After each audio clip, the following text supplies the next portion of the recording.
نبی کریم صلی اللہ تعالی علیہ وسلم کھانے کے دوران یا واسع المغفرہ پڑھا کرتے تھے۔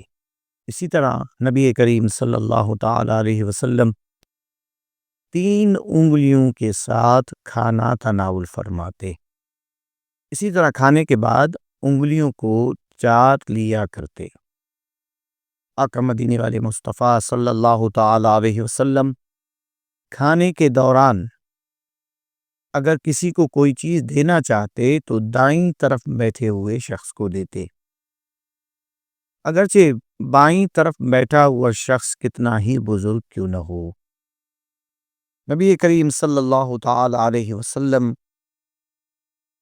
کی بارگاہ میں اگر گرم کھانا لایا جاتا تو آپ علیہ الصلاۃ والسلام اسے ڈھانپ کر رکھتے یہاں تک کہ اس کی گرمی کا جوش ٹھنڈا ہو جاتا، اور آپ صلی اللہ علیہ وسلم فرمایا کرتے کہ گرم کھانے میں برکت نہیں ہے بلکہ ٹھنڈا کھانے میں برکت ہے۔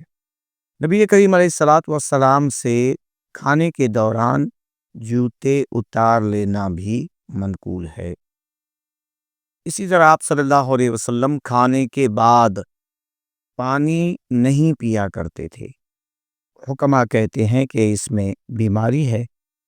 اللہ تبارک و تعالی ہمیں کھانے کے آداب ملحوظ خاطر رکھتے ہوئے کھانا تناول فرمانے کی توفیق عطا فرمائے۔